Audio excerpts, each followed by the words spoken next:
કિરીટ પટેલ તો એવું કહે છે કે ભાઈ તમારા ગામમાંથી લીડ નીકળશે 10 લાખ રૂપિયા બૂથ એજન્ટને બૂથ સંભાળનારને આપવાના છે.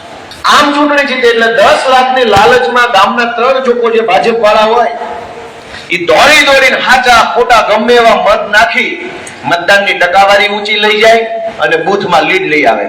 અને ભાજપ માટે છૂટાછવાયા પૈસા તો આપશે જ, પણ બૂથ ઉપર જે બૂથમાં ભાજપની લીડ કાઢી દેશો તો 10 લાખ 20 લાખ આપવા એના માટે મામૂલી વાત છે. શું કામ?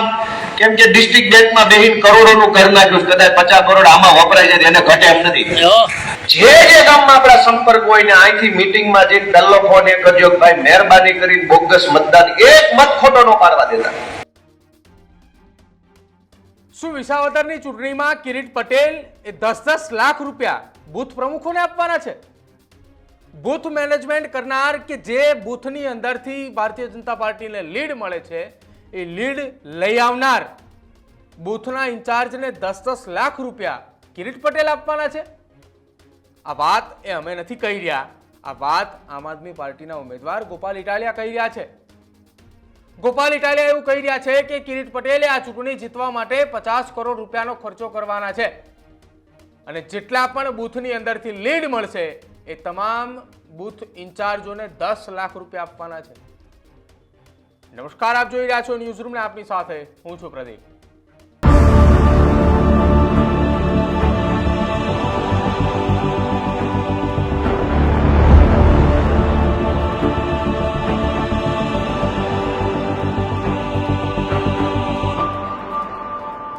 વિસાવદર વિધાનસભાની પેટા ચૂંટણીમાં હવે જંગે એલાન છે. ભારતીય જનતા પાર્ટી અને આમ આદમી પાર્ટીએ બંને એકબીજાની સામસામે છે. ચૂંટણી પ્રચારની અંદર પણ બંને સામસામે છે અને આક્ષેપ પ્રતિ આક્ષેપોમાં પણ બંને એકબીજાની સામસામે છે. ભાજપ તરફથી કોઈ નિવેદન આપવામાં આવે તો સામે પક્ષે આમ આદમી પાર્ટીના એ નેતાઓએ તેમનો વળતો જવાબ આપે છે અને આમ આદમી પાર્ટીના કોઈ નેતાએ ચૂંટણી પ્રચારની અંદર કોઈ નિવેદન આપે છે તો સામે પક્ષે ભારતીય જનતા પાર્ટીના નેતાઓ એનો જવાબ આપે છે. જો કે આ તમામની વચ્ચે ગોપાલ ઇટાલિયાએ એ ચૂંટણી પ્રચાર દરમિયાન આમ આદમી પાર્ટીના કાર્યકર્તાઓને જ્યારે સંબોધન કરી રહ્યા હતા તે દરમિયાન તેમણે કહ્યું કે વિસાવદરની ચૂંટણી દરમિયાન 19 તારીખે જ્યારે મતદાન થવાનું છે એ મતદાનના દિવસે તમને ગમે તેવા સમાચાર મળે કે ગોપાલ ઇટાલિયાનું અકસ્માત થયું છે, ગોપાલ ઇટાલિયાની ઉપર કોઈ હુમલો કર્યો છે, આવા કોઈ પણ સમાચારો ઉપર ધ્યાન ન આપવું. તમારે તમારું બૂથ એ સંભાળીને બેસવાનું છે, કેમ કે કિરીટ પટેલે એવું કહ્યું છે કે જે બૂથના ઇન્ચાર્જો એ બૂથની અંદર લીડ લઈને આવે છે એમને 10-10 લાખ રૂપિયા આપવાના છે. શું કહ્યું ગોપાલ ઇટાલિયાએ આમ આદમી પાર્ટીના કાર્યકર્તાઓને સંબોધન કરતા એ સાંભળો. પહેલા સર્કલમાં 2-5 ભાજપ વાળા મિત્રો હશે એટલે બધાને ખબર હશે ગામમાં શું થાય છે મતદાનના દિવસે. કિરીટ પટેલ તો એવું કહે છે કે ભાઈ તમારા ગામમાંથી લીડ નીકળશે 10 લાખ રૂપિયા બૂથ એજન્ટને બૂથ સંભાળનારને આપવાના છે. આમ ચૂંટણી જીતે એટલે 10 લાખની લાલચમાં ગામના 3 લોકો જે ભાજપ વાળા હોય એ દોડીને હાચા ખોટા ગમે એવા મત નાખી મતદાનની ટકાવારી ઊંચી લઈ જાય અને બૂથમાં લીડ લઈ આવે. ગામના મત ન હોય, બોગસ મતે લીડ આવી જાય. આવું શક્ય છે ખરું કે નથી?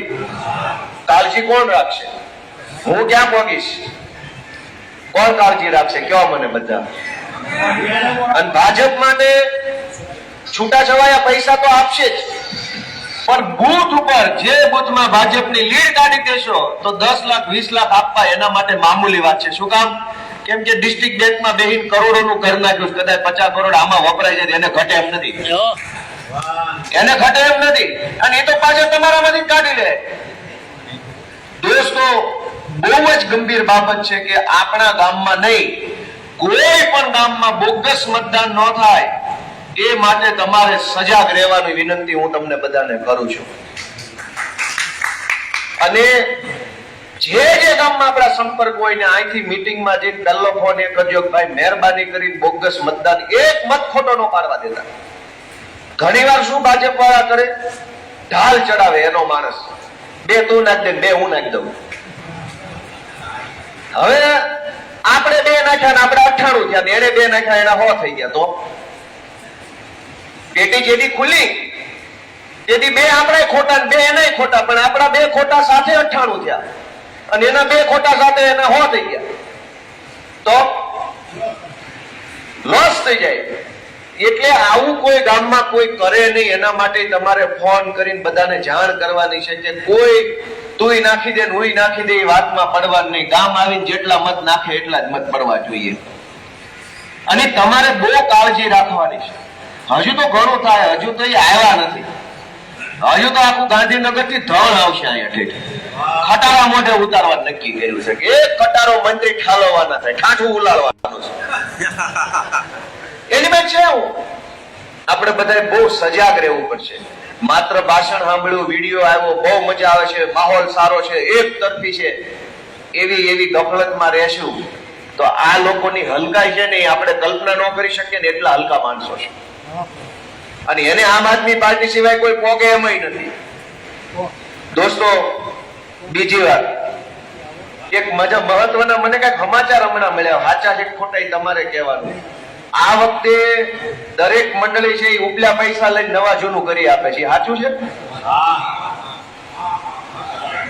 હા વાળા હાથ ઊંચો કરો. કેટલા હા વાળા? આ વખતે હવે ભાજપ વાળા કહેતા હતા ગોપાલ ઇટાલી આવશે કામ નહીં થાય, સરકાર અમારી છે. તો આ વખતે કેમ આ કામ થઈ ગયું? ગઈ સાલ નહોતું. મને ઘણા ગામના ખેડૂતોએ કીધું કે બેંક ઓફ બરોડા સિવાય કોઈ પણ જગ્યાએ ઉપલા પૈસા લઈને નવા જૂનું નથી કરી દેતા. અને બેંક ઓફ બરોડામાં તે અમુક ગામની શાખામાં નહોતા કરી દેતા. એના ફોન મને લગભગ મોરપરીથી આવેલો, ના પાડતા હતા. આ પહેલી વાર એવું છે જેડીસી બેંક ઉપલા પૈસા લઈને તમે વાપરો, મજા કરો.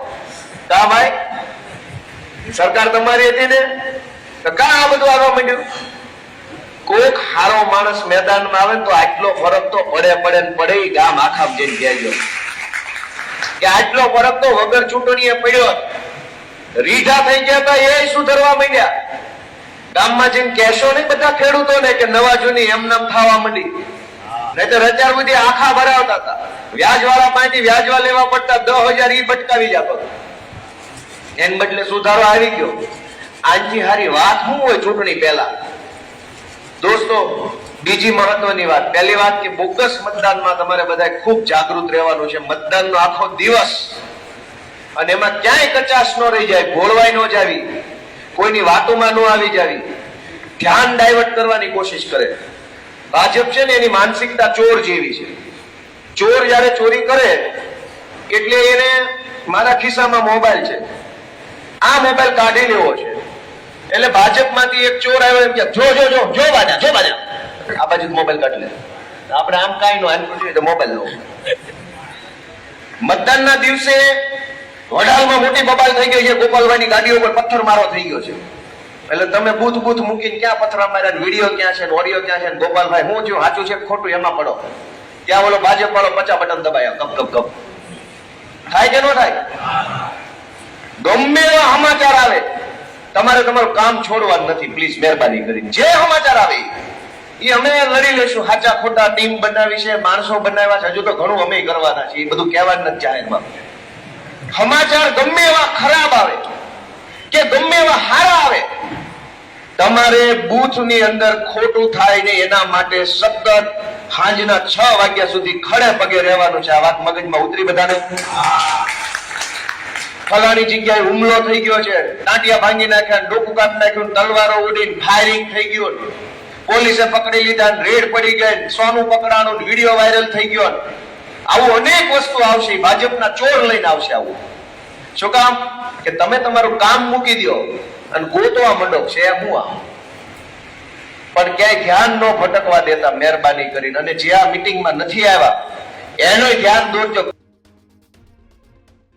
તો ગોપાલ ઇટાલિયાએ વિસાવદરની અંદર આમ આદમી પાર્ટીના કાર્યકર્તાઓ કે જેઓ બૂથ મેનેજમેન્ટ કરવા માટે એ 19 તારીખે આમ આદમી પાર્ટીના સમર્થનની અંદર રહેવાના છે, એ તમામને તેમણે કહ્યું છે કે 19 તારીખે મતદાનના દિવસે તમારી સામે ગમે એવા આક્ષેપો થાય, તમારી સામે ગમે એવા ફોન ઉપર કોઈ વ્યક્તિ વાત કરતું હોય કે ગોપાલ ઇટાલિયા ઉપર હુમલો થયો, આમ આદમી પાર્ટીના આ નેતા ઉપર હુમલો થયો, આ જગ્યા ઉપર આટલું સોનું પકડાયું, આટલા રૂપિયા પકડાયા, કોઈ પણ જગ્યાએ તમારે જવાનું નથી, કોઈને ફોન નથી કરવાનો, વિડીયોની સામે ધ્યાન પણ નથી દેવાનું, કેમ કે તમે એ બાજુ ધ્યાન કેન્દ્રિત કરશો તો બીજી તરફ બોગસ વોટિંગ થશે. આવા આક્ષેપો, આવી વાત એ ગોપાલ ઇટાલિયાએ આમ આદમી પાર્ટીના કાર્યકર્તાઓને કરી છે. ગોપાલ ઇટાલિયાએ ત્યાં સુધી નિવેદન આપતા કહ્યું છે કે કિરીટ પટેલે આ ચૂંટણી દરમિયાન 50 કરોડ રૂપિયા વાપરવાના છે. તમારું શું માનવું છે ગોપાલ ઇટાલિયાના નિવેદનને લઈને તે ખાસ અમારા કમેન્ટ સેક્શનમાં જરૂર જણાવજો. જોતા રહેજો ન્યૂઝરૂમ. નમસ્કાર.